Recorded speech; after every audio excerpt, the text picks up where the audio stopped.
The small ship floated silently in the cold dark of space. Outside the windows, stars flickered, distant and cold. Inside, the ship was cramped and tired. Its walls were scratched, and the lights flickered in a dull yellow. The crew moved slowly, their steps careful. Food was almost gone. Water was scarce. Air filters hummed weakly. The people inside were not humans, but Solari. They had smooth, pale skin that glowed faintly, eyes wide and curious, and long fingers. They were quiet now, but the tension in the air was strong. Yara, the young leader, stood in front of a star map. She traced her fingers over the red marks that covered most of the galaxy. Every mark meant a place that had refused them. Every mark was a world that had closed its doors. She looked down at the small crew gathered around her. Their faces were pale, tired, and scared. "We have nowhere left to go," she said softly. But her voice carried through the ship. "Every planet has turned us away. The Council has judged us. The galaxy does not want us." Kerr, the older guard, stood nearby.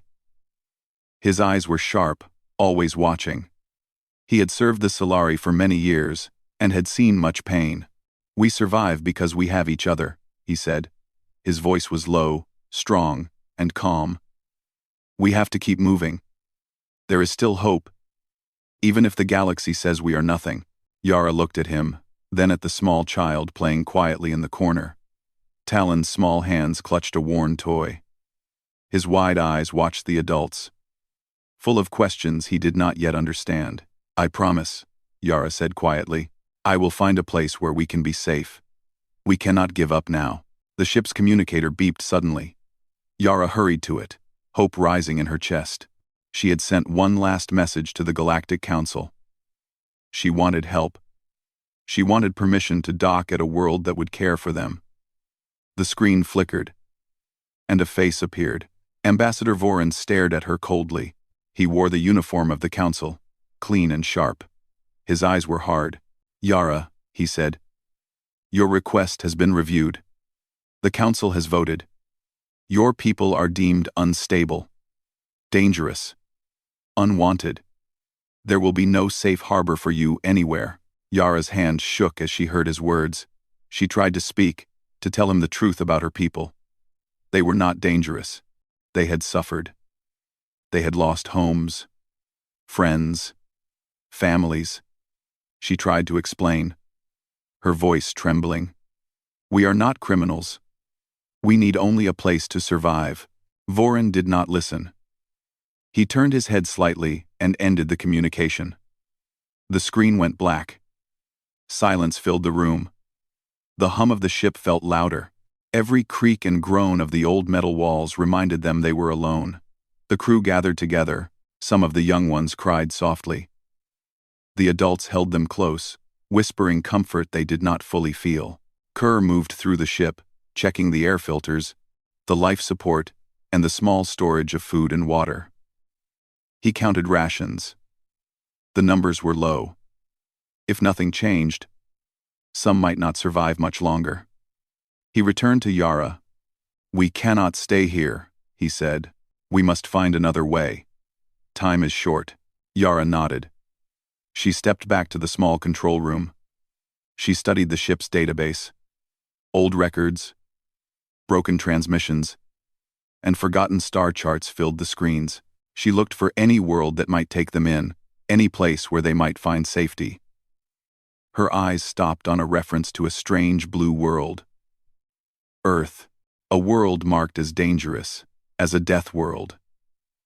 Gravity too high, storms too strong, native life too wild. The galaxy had always warned travelers to stay away. Humans were said to be unpredictable, violent, and too strong for diplomacy. Yara frowned.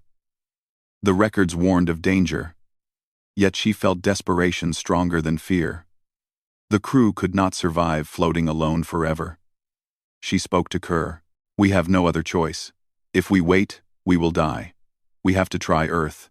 Kerr's face was stern. "The humans are not kind. We do not know what they will do. They may kill us." "They may," Yara admitted. "But here, We are already dying. Better to face danger than to fade away in silence. She gathered the crew. She explained that they would send a message to Earth.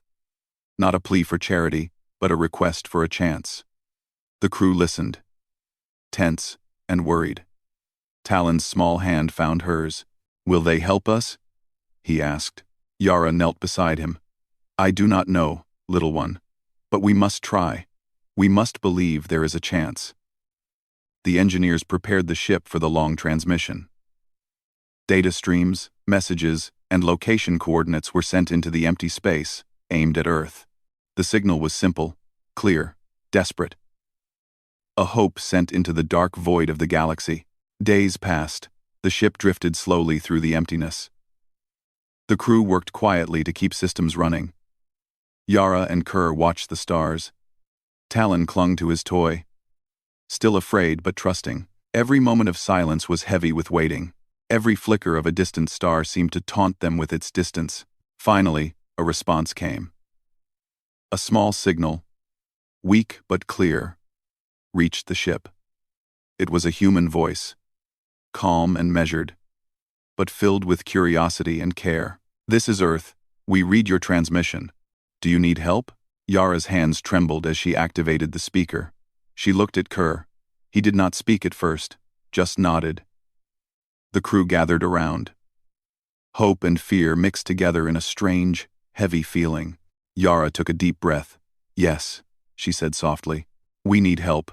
We are dying. Please, we ask for a chance." The voice from Earth spoke again, steady and patient. "Tell us your situation. Number of people, injuries, resources left. We will do what we can." The crew exchanged uncertain glances. The humans sounded strange. Not aggressive. Not cold. Not like the council. Something in the voice made Yara feel a small spark of hope. Kerr whispered, "They may still be dangerous, but at least they listen." That is more than the council ever did. Yara looked at Talon, who peeked at the screen with wide eyes. She smiled faintly. "We will go," she said. "We will try. If the galaxy will not take us, then perhaps this world will." The ship adjusted its course slowly, turning toward the faint blue glow of Earth in the distance. The crew worked in quiet preparation. Systems were checked, supplies gathered, and hearts steeled. The unknown awaited them. A world called dangerous, a death world in the records. Yet, for the first time in many long years, Yara felt a glimmer of something she had almost forgotten. Hope. The days in the dark continued, but the crew now moved with purpose. Talon learned the emergency drills, following Kerr's instructions. Adults repaired small leaks and broken pipes. The ship no longer drifted aimlessly. It had a direction, a goal. Then, one evening, the Earth signal returned. The voice was steady, calm. "We are sending a team. Remain in position. We will reach you soon." Yara closed her eyes. Relief washed over her. She had done all she could. The galaxy had turned its back. Other worlds had refused them. The Council had cast judgment, but somewhere, in the vast universe, one world had answered. One world had said, perhaps not with certainty, but with willingness, "We will try to help."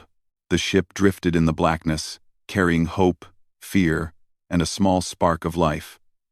The stars continued to shine, distant and silent. But one tiny voice had reached Earth. And Earth had replied. Yara looked at her crew, at the small, fragile faces of her people, and felt a weight lift. The long exile was not over, but maybe, just maybe, it was about to end. And in the far distance, a blue planet waited, harsh, alive, unpredictable. Earth, a death world, a possible sanctuary. The signal from Earth had given Yara and her crew a small spark of hope, but hope alone did not repair their ship or feed their hungry. For days, the Solari worked quietly, keeping the vessel moving, conserving power, and rationing the last of their food. Talon stayed close to Yara, asking questions she did not always have answers for. Will they be kind? he asked one evening, his small voice trembling. Yara stroked his head gently. I do not know, little one, she admitted. But at least they listen. That is more than any world ever did before. Outside the ship, the faint blue glow of Earth grew larger each hour. The planet looked calm from space. Oceans shining, storms rolling like soft gray clouds. Yara watched with both awe and fear. The records had called it a death world. Its gravity was strong, the weather unpredictable, and its life full of sharp teeth and quick claws. Yet, from the distance, it looked beautiful, alive, and strangely inviting. A new voice crackled over the comms. This is Earth. We are sending ships to meet you. Hold your position and prepare for docking instructions. You are not alone. The voice was calm, precise, but carried a sense of care. Yara turned to Kerr. We do not know if this is danger or rescue, she said softly. Kerr's face was hard, but his eyes showed relief. We will see soon enough, he said. Prepare your people. Move the children and elders to the safest areas. Keep weapons offline, but stay ready. Inside the ship, the crew moved with quiet purpose. Talon clutched his toy as he followed other children to the protected quarters. Adults checked emergency systems, secured loose equipment, and kept the ship running at a slow, steady pace. Yara walked the narrow corridors, speaking to each group. She offered what comfort she could, though her own heart thudded in worry. Every creak of the ship, every flicker of the lights reminded her that the galaxy had cast them out, and that Earth could be their last chance. Far across space, the human ships moved steadily toward the Solari vessel. The lead ship was sleek and heavy, with lights glowing along its hull. On board, Alex Carter stood at the command console, eyes fixed on the approaching refugee ship. Behind him, Lily Morgan adjusted readings on the sensors, while Jason Hill checked the crew and supplies. Mia Clark prepared medical supplies for anyone in need. Alex spoke calmly. We do not know what we will find. The Solari may be frightened. They may be wary. But we will help them. That is our decision. Lily glanced at him. Some of the reports we received say the Solari are dangerous, unstable. Others say they are victims. Which is true? Alex shook his head. It does not matter. They are people. If they are alive and asking for help, we will try. That is what Earth does, Jason grunted. I just hope they don't attack us before we get close. Mia smiled gently. They are scared. Fear makes people do strange things, but not always bad things. Let us be patient. As the human ships closed the distance, the Solari watched from their windows. Yara and Kerr both tensed, unsure of what to expect. The ships were large, stronger than any council vessel they had seen. Humans moved differently. They carried themselves with strength, but also with calm. The Solari had heard rumors of humans as fierce warriors. Some said humans were brutal and unpredictable. Yara had warned her crew to be careful. Yet, something in the voice over the comm suggested a chance they had never had before. Finally, docking instructions came. The human ships aligned with the Solari vessel. Mechanical arms extended, clamps and shields clicked into place, and a small corridor connected the ships. Yara took a deep breath. We will meet them, she said. But remember, everyone. Stay calm. Move slowly. Show them we mean no harm. Kerr nodded. Keep the children close. Keep the elders behind. I will guard the main passage. The humans entered first. Alex removed his helmet as he stepped into the Solari ship, revealing his calm face. Lily, Jason, and Mia followed, each moving with quiet purpose. They did not carry weapons drawn. Their movements were careful, non-threatening. Yara's heart pounded. She had never seen humans before. Their size, their steady presence, their calm eyes, everything about them felt both strange and reassuring. Greetings, Alex said softly, smiling. I am Alex Carter from Earth. We received your message. Can we help? Yara stepped forward. trying to match his calm. I am Yara. This is our ship. We are tired, hungry. Many are sick. She paused, then gestured toward Talon and the other children. We ask only for a chance. Not charity, not control. Only a chance to survive. Mia knelt to check on some of the children, speaking slowly and gently. We will do what we can. Can you tell me who is sick and who needs help first? Kerr relaxed slightly as he observed the humans. They moved carefully, respectful of the Solari space. He had expected aggression. Instead, he saw calm, patience, and efficiency. He gave a small nod to Yara. Perhaps these humans are different, he whispered. Lily moved to the engineering section. She examined the failing systems and power cores, working alongside Solari engineers. They compared tools, gestures, and methods. Slowly, Yara saw cooperation forming. Despite differences in language and species, sparks flew from damaged panels as repairs began, and Lily guided the Solari through steps to stabilize the systems. Jason carried crates of supplies to storage areas. Food, clean water, and medical kits filled the empty spaces. Even Talon's eyes widened at the strength of the humans. How can they carry so much? He whispered to a nearby friend. Yara guided the adults through the ship, introducing them to humans where possible.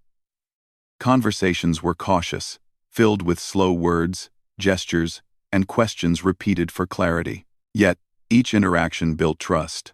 Each human act of care showed the Solari that perhaps this world was not like the others that had refused them. Hours passed.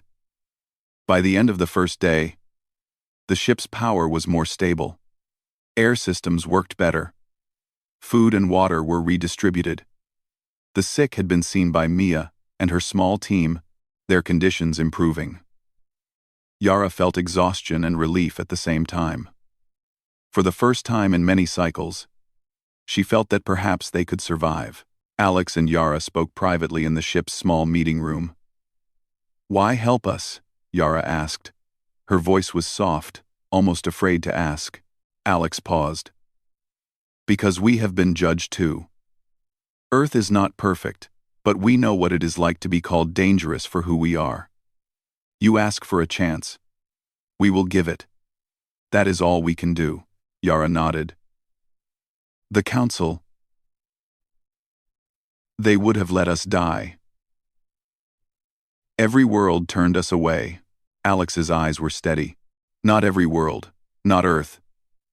We may be harsh, but we try to help those who need it. That is our way. Kerr overheard part of the conversation and thought quietly about his people's future. He had seen worlds destroy those weaker than themselves. He had seen hunger and fear drive good people to despair. These humans, he realized, might be strong, but they were willing to stand with the weak. That was a kind of strength he respected.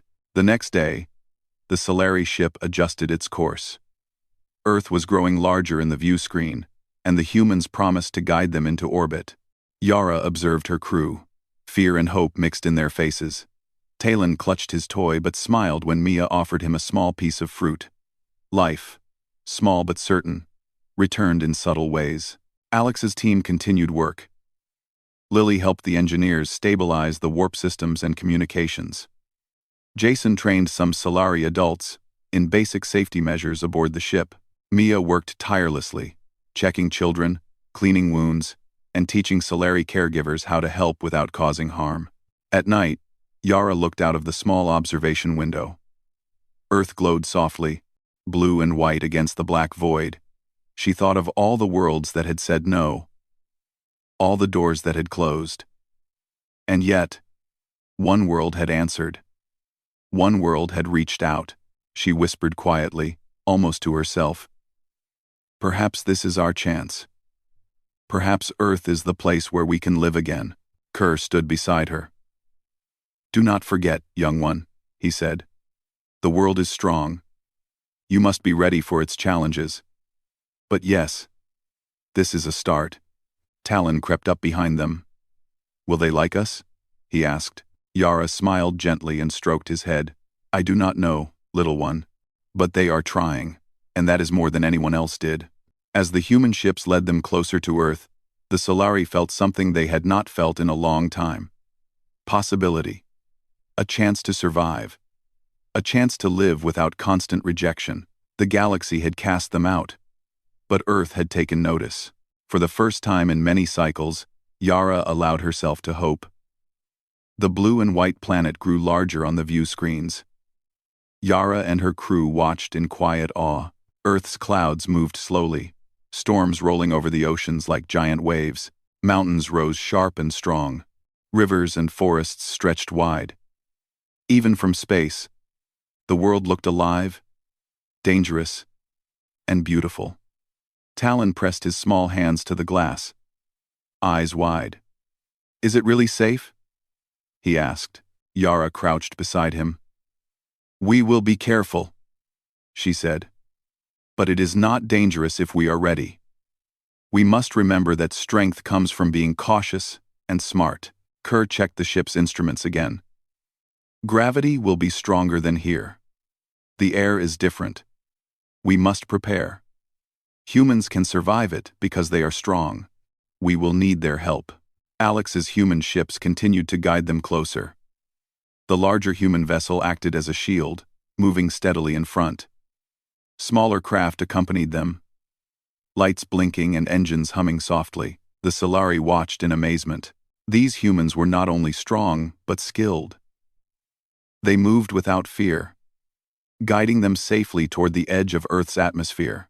Inside the refugee ship, the crew worked quietly. Yara made sure children were fed and rested. Talon clutched his toy, but watched the human crew with fascination. Adults helped with small repairs, guided by Lily's instructions. The ship was old, systems failing in places.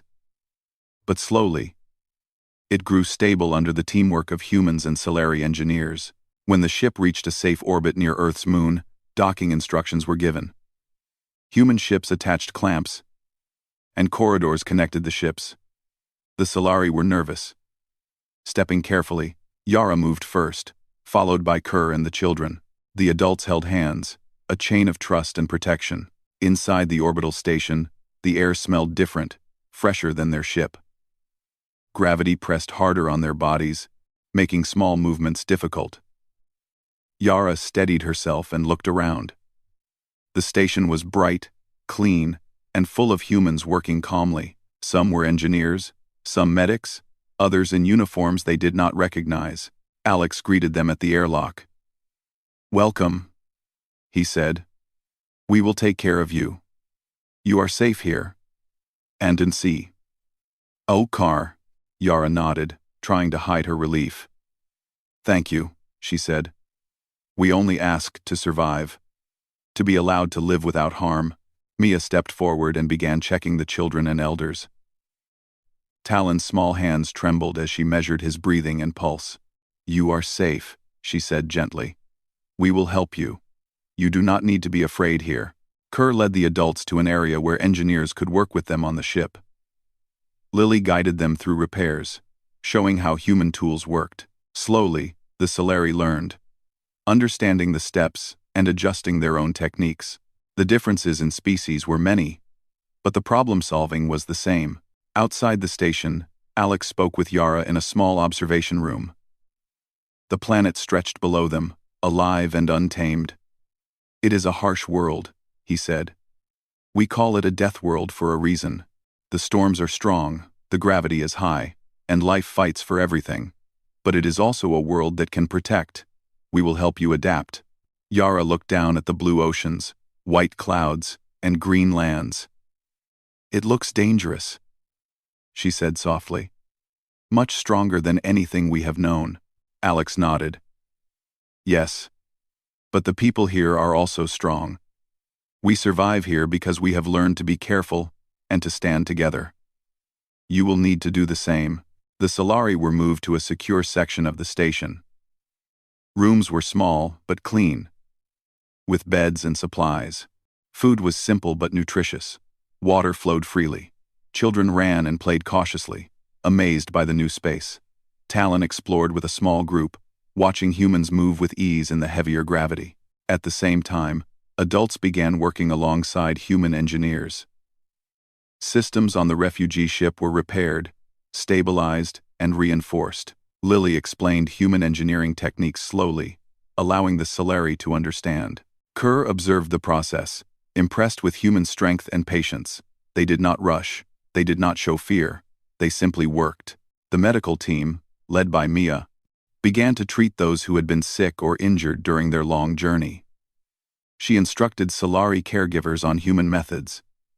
They learned quickly, their long fingers delicate but precise. Children like Talon were given small toys to keep them calm, and the laughter of little voices filled the quiet corridors.